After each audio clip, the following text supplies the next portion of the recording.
Assalamualaikum warahmatullahi wabarakatuh. Alhamdulillahirabbil alamin. Wassalatu wassalamu ala asrofil anbiya'i wal mursalin Sayyidina wa maulana Muhammadin wa ala alihi wa sahbihi ajma'in, amma ba'du. Pertama-tama marilah kita panjatkan puji dan syukur kehadirat Allah Subhanahu wa taala yang telah memberikan kita rahmat, hidayah serta nikmat kesehatan sehingga pada hari ini kita dapat melaksanakan perkuliahan kedua kita dalam mata kuliah Ilmu Sosial Budaya Dasar. Tak lupa pula salawat dan salam marilah kita hadiahkan kehadirat junjungan alam Nabi besar Muhammad sallallahu alaihi wasallam dengan lafaz Allahumma sholli ala sayyidina Muhammad wa ala ali sayyidina Muhammad. Saudara-saudara mahasiswa program studi Hukum Keluarga Islam yang berbahagia, video ini merupakan video pembelajaran kedua kita terkait mata kuliah ISBD. Mudah-mudahan dari video ini saudara dapat mengambil hikmah dan manfaatnya. Amin amin ya robbal alamin. Adapun tema yang akan kita bahas pada hari ini adalah manusia sebagai makhluk budaya. Sebagai pengantar bahwa bangsa yang besar adalah bangsa yang mau menghargai budayanya. Itu adalah istilah yang tepat untuk menggambarkan begitu beragamnya budaya orang Indonesia. Beribu-ribu pulau, suku, bahasa, adat membuat Indonesia menjadi salah satu daya tarik dan negara yang paling kaya dipandang dari budayanya. Adat Indonesia sangat berbeda dengan adat masyarakat di barat, di mana biasanya masyarakat wilayah timur sangat menjunjung tinggi nilai-nilai budayanya sendiri dan dijaga secara turun-temurun. Nilai-nilai budaya yang secara turun-temurun yang dimaksud adalah sopan santun, taat, menghormati, menghargai, menjunjung tinggi adat, tata krama pergaulan, dan yang lainnya yang menjadi ciri khas dari orang-orang Indonesia, yang merupakan gambaran betapa orang Indonesia merupakan bangsa yang sangat menjunjung tinggi budayanya. Bagi orang Indonesia, budaya adalah jembatan menuju kesuksesan. Budaya adalah tempat untuk mencari solusi jika terdapat permasalahan, dan budaya adalah harta yang tak ternilai harganya.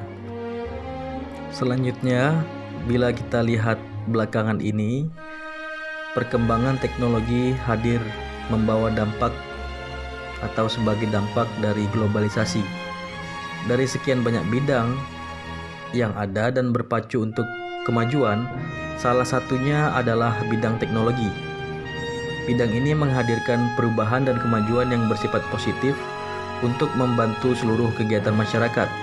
Tidak dipungkiri bahwa perkembangan teknologi saat ini juga membawa pengaruh yang kurang baik atau negatif dalam kehidupan manusia. Kehadiran teknologi yang sedemikian canggih membuat masyarakat umum mempunyai begitu banyak pilihan untuk memilih apa yang dikehendakinya. Lalu, apakah pengaruh negatif dari teknologi itu mempengaruhi terhadap bergesernya nilai-nilai budaya dalam masyarakat? Jawabannya tentu saja iya. Teknologi diciptakan oleh manusia untuk dapat memenuhi kebutuhan manusia itu sendiri. Akan tetapi, pada perkembangan selanjutnya justru teknologi sering disalahgunakan. Misalnya lewat teknologi internet atau dunia maya, orang akan semakin mudah mengakses situs-situs yang tidak baik, yang justru itu datang dari kaum muda, yang sehingga itu akan memancing hal-hal yang tidak diinginkan, yaitu dengan meniru adegan-adegan yang tidak layak dilakukan sebelum menjadi suami istri yang sah di mata hukum. Hal ini tentu adalah suatu pergeseran norma asusila dalam hidup kaum muda tersebut. Ini menjadi satu contoh perubahan nilai budaya di Indonesia di bidang norma asusila. Lalu kalau kita lihat dampak-dampak negatif lainnya adalah timbulnya kejahatan jenis baru.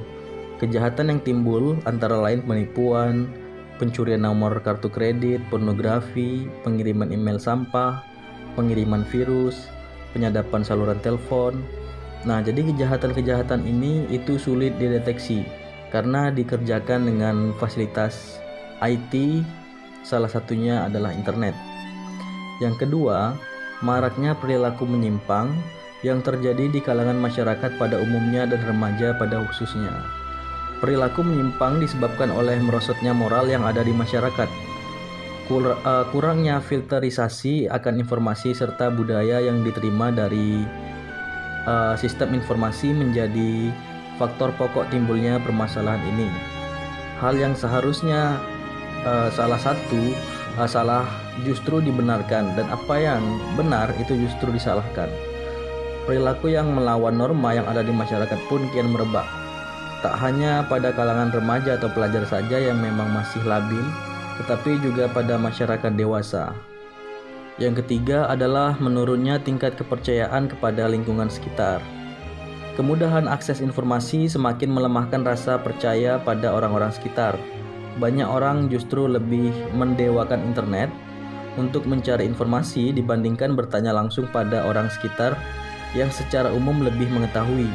Atau bahkan mereka pun kadang sudah sulit sekali percaya pada polisi lalu lintas untuk menanyakan jalan sekalipun. Rasanya kalau tidak googling itu tidak afdol. Lalu selanjutnya yang keempat adalah kurangnya ruang privasi. Hadirnya situs-situs jejaring sosial tidak hanya membantu untuk menghubungkan individu yang satu dengan yang lain atau dengan kelompoknya. Layanan ini memberikan penggunaan sebebas-bebasnya untuk membuka diri dan melihat ataupun memperlihatkan info dari privasi orang lain. Jadi sehingga privasi bukanlah lagi menjadi barang yang mahal. Selanjutnya adalah masuknya budaya asing yang kurang baik dan tidak difilter. Banyak budaya asing, baik penampilan maupun gaya hidup, yang masuk ke kelompok-kelompok masyarakat. Tidak hanya budaya baik yang ada, tetapi budaya yang kurang baik pun itu dapat masuk, dan lambat laun apabila tidak difilter secara dini, budaya tersebut bukannya membangun, tapi malah justru menggerogoti budaya asli yang ada di kelompok tersebut. Itulah setidaknya gambaran umum dari dampak negatif perkembangan teknologi yang sekarang kita rasakan. Selanjutnya kita masuk kepada materi kita pada hari ini adalah hakikat manusia sebagai makhluk budaya. Perlu kita ketahui adalah manusia adalah salah satu makhluk Tuhan di dunia. Makhluk Tuhan di alam fana ini ada 4 macam, yaitu ada alam, ada tumbuhan, ada binatang, dan manusia. Sifat-sifat yang dimiliki keempat makhluk Tuhan tersebut, yang pertama, alam memiliki sifat wujud. Yang kedua, tumbuhan memiliki sifat hidup dan wujud. Yang ketiga, binatang memiliki sifat wujud, hidup, dan dibekali nafsu. Yang keempat, manusia memiliki sifat wujud, hidup, dibekali nafsu, serta akal budi. Nah, akal budi inilah yang merupakan pemberian sekaligus potensi dalam diri manusia yang tidak dimiliki oleh makhluk lain. Kelebihan manusia dibandingkan makhluk lain terletak pada akal budi. Anugerah Tuhan akan akal budilah yang membedakan manusia dari makhluk lain. Akal adalah kemampuan berpikir manusia sebagai kodrat alami yang dimilikinya. Berpikir merupakan perbuatan operasional dari akal yang mendorong untuk aktif berbuat demi kepentingan dan peningkatan hidup manusia. Jadi fungsi dari akal adalah berpikir. Karena manusia yang dianugerahi akal, maka manusia dapat berpikir. Kemampuan berpikir manusia juga digunakan untuk memecahkan masalah-masalah hidup yang dihadapi. Dengan akal budinya, manusia mampu menciptakan, mengkreasi, memperlakukan, memperbarui, memperbaiki, mengembangkan, dan meningkatkan sesuatu yang ada untuk kepentingan hidup manusia. Contohnya manusia bisa membangun rumah, membuat aneka masakan, menciptakan beragam jenis pakaian, membuat alat transportasi, sarana komunikasi, dan lain-lain. Binatang pun bisa membuat rumah dan mencari makan. Tapi rumah dan makanan itu merupakan satu jenis makanan yang tidak pernah berubah dan berkembang. Rumah burung atau sarang dari dulu sampai sekarang tetap saja wujudnya. Tidak ada pembaharuan dan peningkatan. Manusia dengan kemampuan akal budinya bisa memperbaharui dan mengembangkan sesuatu untuk kepentingan hidupnya. Jadi, dengan akal budi, manusia mampu menciptakan kebudayaan. Kebudayaan pada dasarnya adalah hasil dari akal budi manusia dalam interaksinya, baik dengan alam maupun manusia lainnya. Manusia merupakan makhluk yang berbudaya. Manusia adalah pencipta kebudayaan. Selanjutnya, apresiasi terhadap kemanusiaan dan kebudayaan. Ada dua, manusia dan kemanusiaan. Istilah kemanusiaan itu berasal dari kata manusia mendapat tambahan awalan ke dan akhiran an, sehingga menjadi kata benda yang abstrak. Manusia menunjuk pada benda konkret, sedangkan kemanusiaan merupakan kata benda abstrak. Dengan demikian, kemanusiaan disebut dengan human. Kemanusiaan berarti hakikat dan sifat-sifat khas manusia sebagai makhluk yang tinggi harkat martabatnya. Kemanusiaan menggambarkan ungkapan akan hakikat dan sifat yang seharusnya dimiliki oleh makhluk yang bernama manusia. Kemanusiaan merupakan prinsip atau nilai yang berisi keharusan atau tuntutan untuk berkesesuaian dengan hakikat dari manusia. Karena manusia memiliki harkat dan derajat yang tinggi, maka manusia hendaknya mempertahankan itu. Dalam upaya mempertahankan dan meningkatkan harkat dan martabatnya itu, maka prinsip kemanusiaan berbicara. Prinsip kemanusiaan mengandung arti adanya penghargaan dan penghormatan terhadap harkat dan martabat manusia yang luhur itu. Semua manusia adalah luhur. Karena itu manusia tidak harus dibedakan perlakuannya karena perbedaan suku, ras, keyakinan, status sosial ekonomi, asal-usul dan sebagainya. Ada ungkapan bahwa the mankind is one, kemanusiaan adalah satu. Dengan demikian, sudah sewajarnya antar sesama manusia tidak saling menindas, tetapi saling menghargai dan saling menghormati dengan pijakan prinsip kemanusiaan.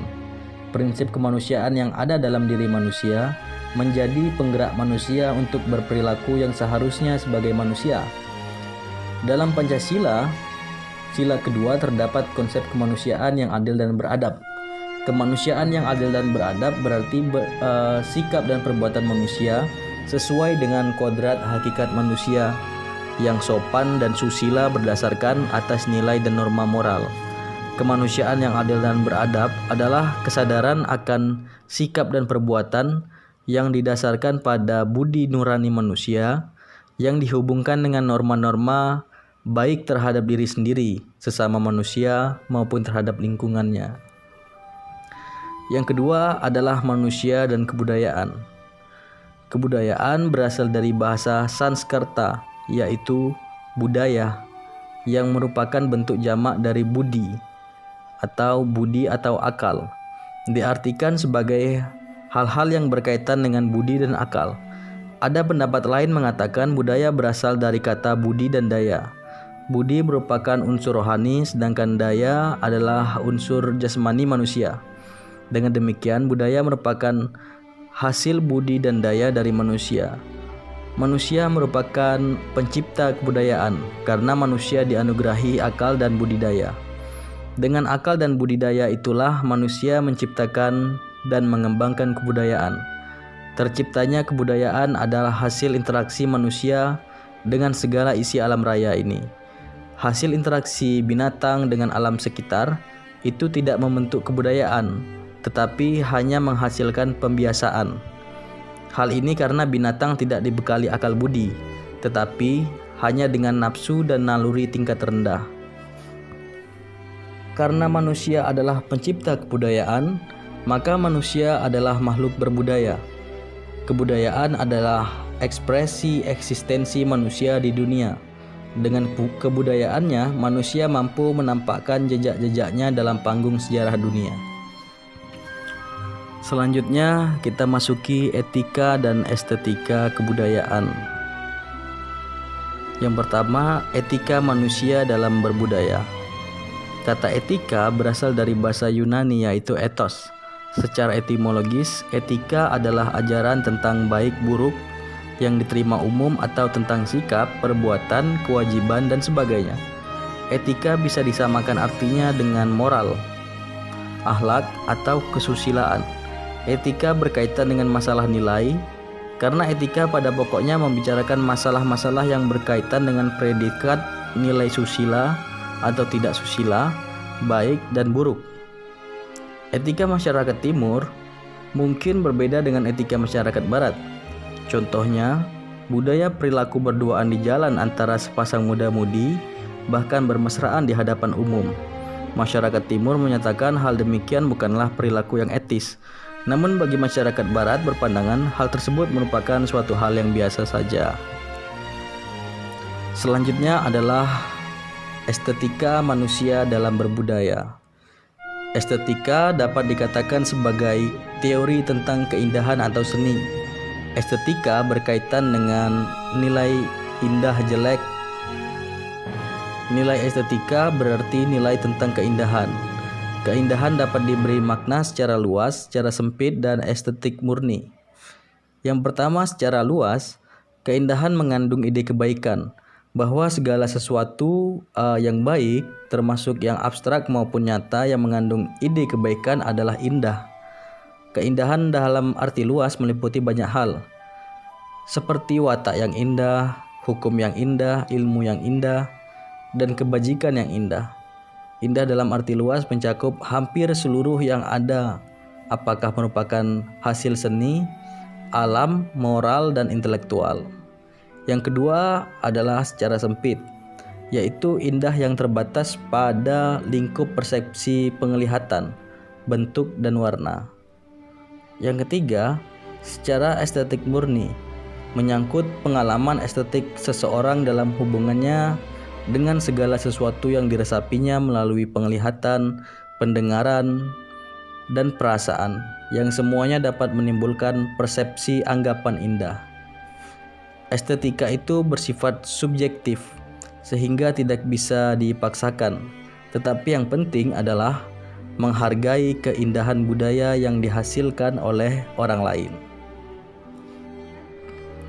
Baiklah, saya kira demikian tadi sudah kita bahas beberapa hal terkait dengan hakikat manusia dan kebudayaan, dan juga sudah kita singgung apresiasi terhadap kemanusiaan dan kebudayaan, dan terakhir adalah etika dan estetika kebudayaan.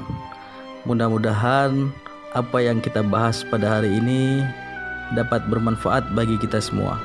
Amin amin ya rabbal alamin. Terlebih terkurang saya mohon maaf yang sebesar-besarnya.